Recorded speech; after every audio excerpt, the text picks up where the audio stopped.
there's a miner.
Lumps of ore about the size of your head are crushed down to about the size of your fist. Not good.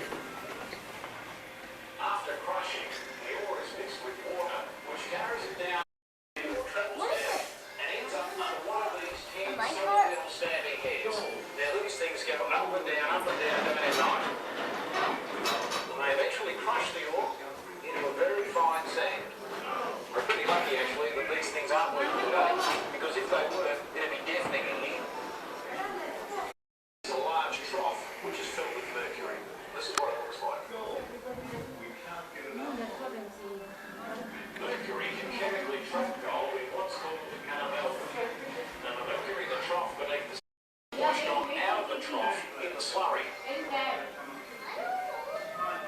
So after leaving the stamping heads, the slurry flows over some mercury-covered copper plates just here, which trap most of the rest of the gold. The slurry then flows over this coarse fibre blanket, which traps even more fibre. The slurry passes onto the Wolseley table, which vibrates like this.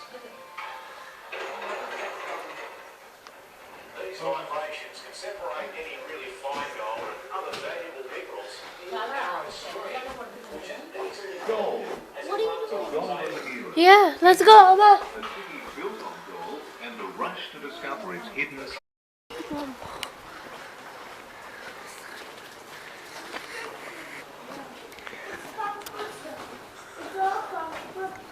Whoa.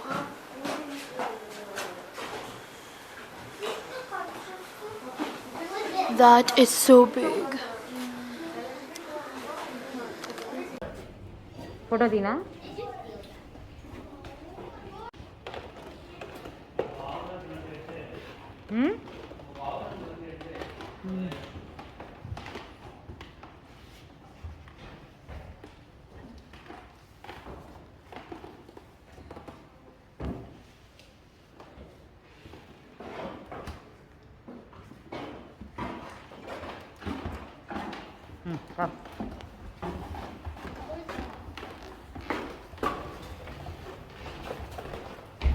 Guys, we're climbing this big thing out here, as you can see.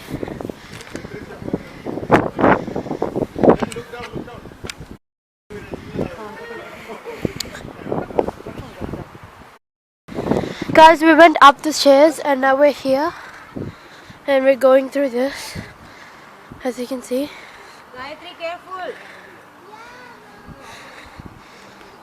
so cool, as you can see.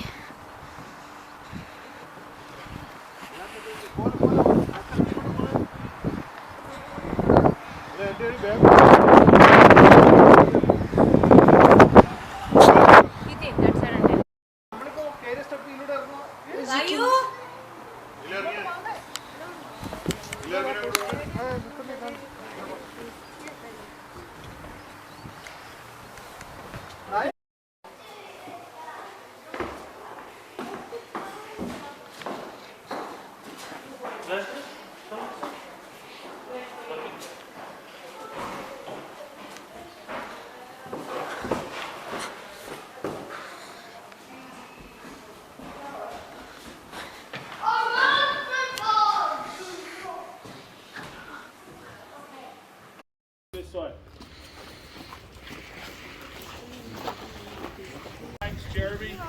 Just is easier. I'll be your guide today. I'll take you down to level 2 of this mine. That's the same as 3 of these, stacked on top of each other. We're going 61 metres down today. Poppet head here above you is 20 metres high. So, before we do that, quick chat about the history of Bendigo and the history of this. Bendigo in 1851, about a kilometre down the road towards Melbourne in Golden Square. That discovery led to an alluvial gold rush. So people were coming here by their thousands from all over the country and all over the world to look for the gold in the creeks, streams and gullies that surround the Bendigo area.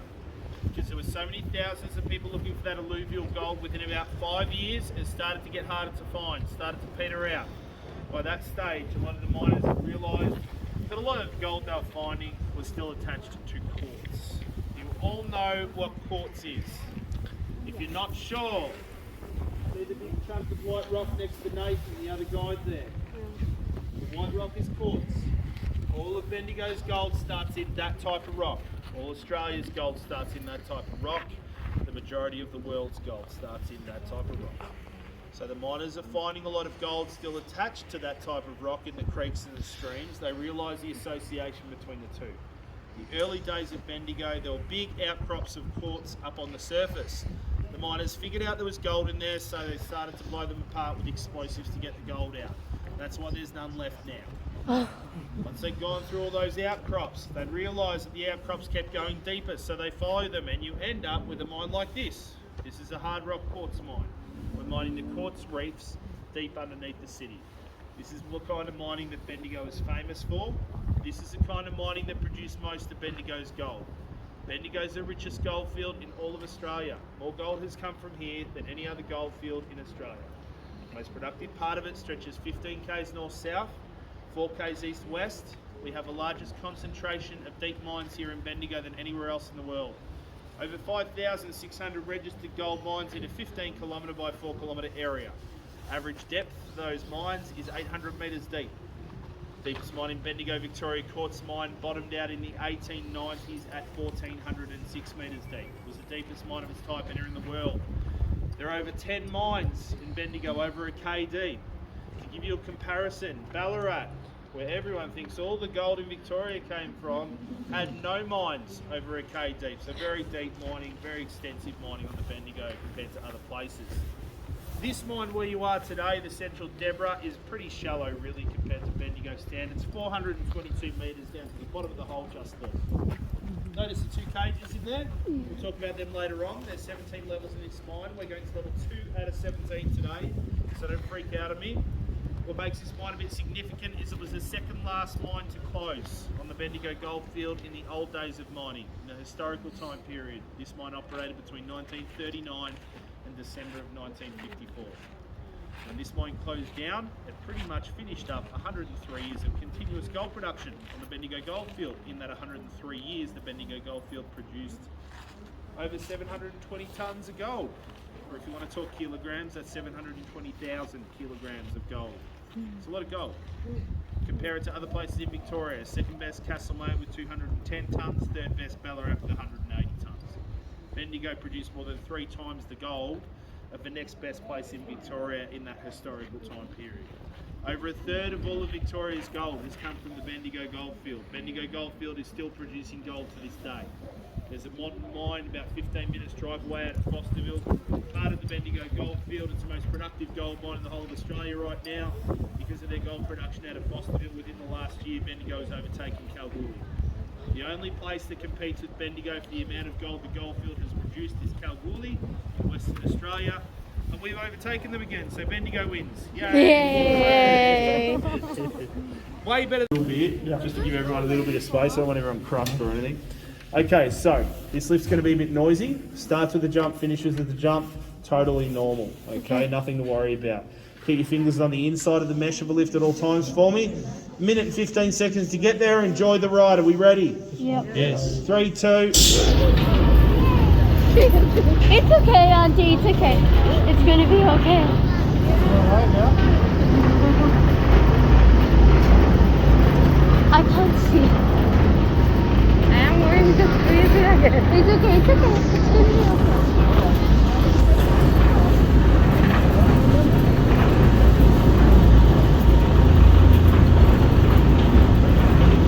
That might help you see a bit.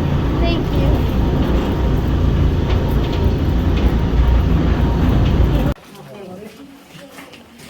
Whoa, it's so cool. Okay, yellow bit. Degrees on this level all year round. It's warmer down here at the moment than it is up the top. Okay, I want you all to come into this open area and I want you to face over here towards the shaft, as we call it. Come in a little bit further, you guys. We've got a really big group, maximum numbers. Alright. Welcome underground. You're now standing 61 metres straight down from where you were before. Right or loose? At the moment, miners working in these mines from Cornwall in England, really experienced miners mining tin and copper over there for hundreds of years. Tin and copper mining is hard rock mining. You are in a hard rock quartz mine. Very similar type of mine. So they were encouraged to come over here, and because there are a lot of Cornishmen working in these mines, a lot of the words for things comes from their native language. Plat in Cornish means open space. Need a little bit more open space in this. The whole shaft there is lined with timber. Timber is red gum, loves the wet conditions. If you keep it wet and damp, it does not rot down or degrade. The timber that you're looking at in there was put in there in 1941, and it's still fine to this day because it's been kept wet at all times. Can you all see the red button in the middle of the shaft there? If you press that, it rings a bell on every level of the mine and up on the surface. It's my last tour for the day. You ready? Yes. Ooh. Every level and the surface, just heard that. Okay? Oh. So, it's how they communicated. We've got a code of signals on the wall over here. Anyone can look at what's 10 bells? Does it say on there?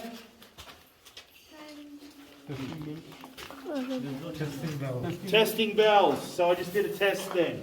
I wasn't telling it to go anywhere. But every level has its own code and every command has its own code. That coming out brings fresh water underground for our machine drills. I'll show you that stuff later on. Moment, you're going to see the waste rock, the bad. Okay, none of it's got gold in it, none of it's got any profit in it. In mining, we call this waste rock mullock, M-U-L-L-O-C-K.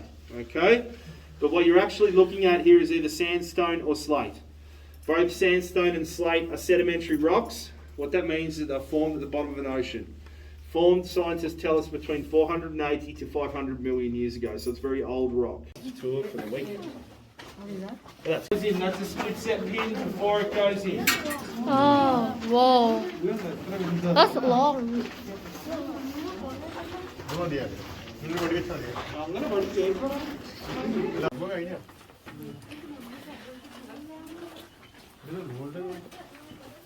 Okay, come in, find a spot where you can see in the window. Be considerate of each other. We've got a big group. I want everyone to be able to see in a window. So people at the front of the group, come to the front window. But get closer, you can see some gold in there. Oh. Don't headbutt through it. I know you like gold. Alright. Everyone up the back, have you got a spot where you can see some gold or see in the windows, sorry? Yep. Alright, awesome. Okay, so here we are at a saddle reef. This reef was underneath your feet before when we were talking about the split set. It's risen up as we've headed south. So, have a look in the windows, find some gold. There's gold all the way through. There's at least 20,000 Australian dollars worth of gold spread through these 3 windows. You shouldn't have any problems finding it. You're looking at a very small section of a saddle reef here. There's much more to it than what you can see in front of you right now. This doesn't stop where we're looking right now. It keeps going, rising and falling along the 15Ks. Bigger and bigger and bigger and thicker and thicker and thicker. Centre country, right in the centre of that saddle, is where the biggest, thickest area is. That's below our feet right now. There's a lot more quartz than what you can see in front of you here. This is a payable reef. There is enough gold in there for the miners in this mine in the old days to make a profit off it, for the company to make a profit. Common question I get, why is this still here? Because the miners in the old days didn't find it. They found this in the 1980s and were redeveloping this level for tourism. They decided to leave it there with the gold in it, so you had something to see on the tour. That's probably the most common question I get. Why haven't you taken the gold out? Because you probably wouldn't want to pay for a ticket if you knew you were coming to a gold mine and you weren't going to see any gold, would you? So that's why different colours in the quartz. It's not just pure white, is it? Now, the more colour we've got in the quartz, the more chance it has gold in it. Quartz or in a quartz reef. A nugget is a piece of gold that has been released from the quartz reef 99.99% of the time through erosion. As soon as a piece of... Okay. So, we need to drill holes in the rock and blow it apart with explosives. A lot of people come down here who think all this stuff was taken out with a pickaxe and a shovel. Couldn't be further from the truth. You hit sandstone with a pickaxe, the pickaxe breaks before the sandstone does. So we have to drill holes in it, pack it full of explosives and blow it apart. That's how you get the rock out of here. Early days, 1850s and early 1860s, can you all see the sledgehammer and the chisel there? So it's known as the hammer and tap method, but you're using a much bigger chisel than this one, and a much bigger sledge than this one. The chisel or the tap would be over 1 metre long. The sledgehammer would be a 12-pound sledgehammer. One man would hold the chisel on the rock face and turn it a quarter of a turn between every hit from the guy with the 12-pound sledgehammer hitting it as hard as he can. Using that method, you can drill a hole in the sandstone 1 metre deep in 4 hours. Sound good? Well, it's what they had, so it's what they used. About 1867, I start to mechanise with drills like this green one over here. This one's a stroker. That's its technical name. Most people probably know it as a hammer drill or a widowmaker. This one's run off compressed air. Weighs about 140 kilos, so it's even hard just to set it up. Hammer drill, pretty much because it just bashes its way through the rock. 2-man operation, 1 man on the lever back here, back and forth. Gets it to bang, bang, bang. But we need the drill to turn, so it chips away at the rock. So we need a man up the front by hand, turn, turn, turn between every hit. It will drill a hole for you, 1 metre deep in 40 to 45 minutes. So much quicker than doing it by hand. The problem with it is that it creates a lot of dust. And if you drill through quartz, it creates quartz dust, which is like little pieces of glass floating in the air. If you breathe them into your lungs, you're going to end up with silicosis, and you're going to eventually die from it. The biggest killer of miners was silicosis. More miners died from silicosis than ever died from collapses like rock falls or blowing each other up with explosives, all those accidents, that sort of stuff. Silicosis was the biggest killer. That's why these drills are known by most people as widow makers. They created widows, literally. This one was built in 1884 in Bendigo, so it's a locally built drill. But these drills started coming out about 1867 and worked all the way into the early 20th century, in some cases where mine drill it is. This one will drill a hole for us 2 metres deep in 10 to 15 minutes. So much, much quicker drill. This one's run off compressed air like the widowmaker behind you. Remember, we're bringing the compressed air down the pipes.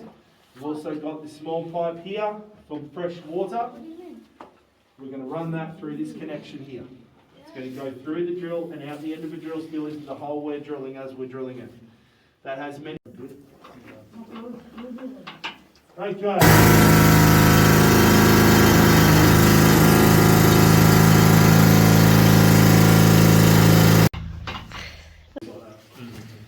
Okay, so I want you over that side, facing towards this wall over here behind. Sorry. Alright, blast patterns and explosives. We couldn't just drill the holes anywhere, we have to drill them in a special pattern, known as blast pattern. You've got 3 patterns in front of you here. Each one of these is going to blast out 1.5 to 2 metres squared of rock. That's going to throw out 15 to 20 tonnes of material every time for you. Now, ignore the one behind me because that's the wedge cut that was used up above on the surface. It was never used underground, too dangerous to use underground. Blasts out massive chunks of rock, about that big, straight out. No good. We want to control it. So we'll be using these two. I'm going to focus on the middle one for you today. It's called the burn cut. Can you all see this big hole in the centre?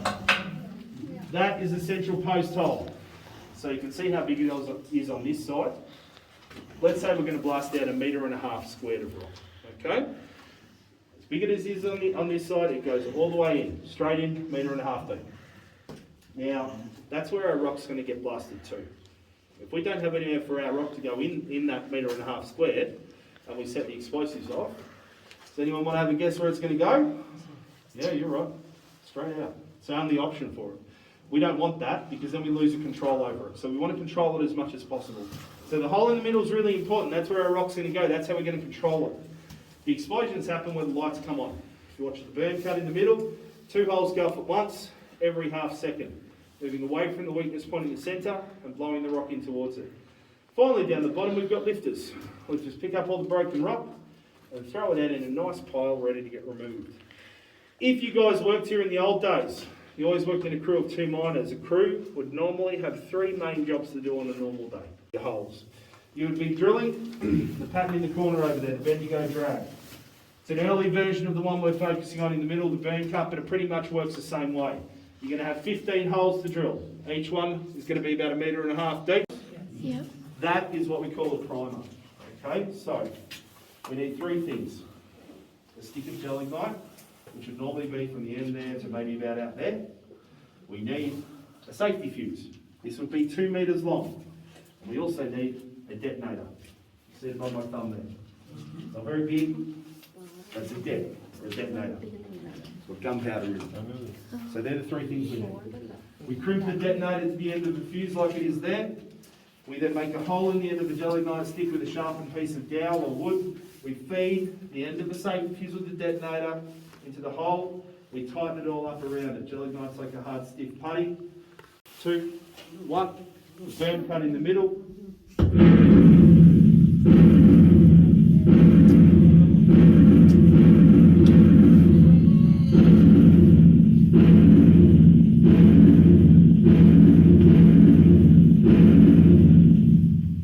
You'd count them as they went off. Whoa. Last stop underground on the tour. Okay, moving the rock. 15 to 20 tonnes of rock to move at the start of the shift for 2 miners.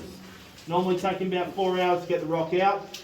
2 miners on the shovels, which is how they did it in this mine, filling up a truck like that back there with half a tonne. Taking about 10 minutes a truck. They might have 30 or 40 to do a day. Hard work and slow work, but that's what they had, so that's what they did. So, all right, here we go.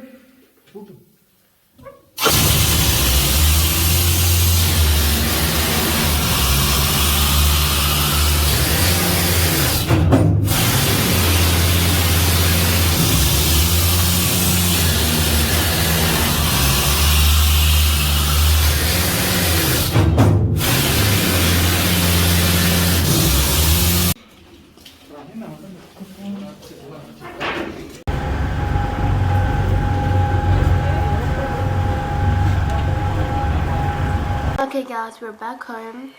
Yeah, and we're gonna open the mining set. She got this real gemstone mining set, so that's what we're gonna use. We also have a cup of water to use, but yeah, that's them. Guys, this is the block. Where is it? Okay, so what you do is you use this and you just start digging like that. And then you use a brush to just brush it out. Like that. Here. I think we see a stone. As you can see over there. So guys, this is basalt. As you can see. It's so glittery. Oh, I dropped it. It's this right there. And yeah, we're gonna keep on digging to find the other one. As you can see, that's the stone right there. I'm gonna get it out and show you guys. Okay guys, I think this is pink granite, or this one. I don't know how to pronounce that. Or it might be tiger eye. I think it might be this one.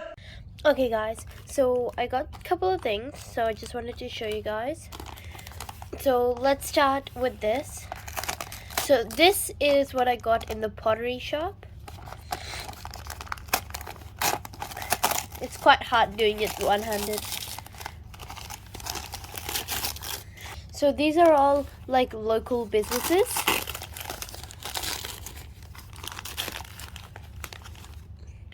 So yeah, I got this beautiful like plate kind of a thing. As you can see, like not a plate, a bowl kind of a thing, and it looks so pretty, so I got it to put in my room. And I also went to this crystal making store, I guess, or bead making store. Okay, so guys, the bead making store, there was this like lady, this sweet lady, and she started this crystal like making store, a crystal or bead making store, and she showed us how to make it. As you can see, I took a video of it. So, and yeah, she's so passionate, and it's just so cool to see people like that. So I got one. My sister also got one. She got a piggy, and I got, you'll see what I got. Okay, so it came in this beautiful package. She packaged it up in this beautiful package. As you can see, it's this beautiful like package to match what I got. So I got this beautiful koala. So I was thinking of getting a koala, as you know, it was so cute, so I really wanted that. And she also gave us a card. So these are actually glass beads that she made in the video. So yeah,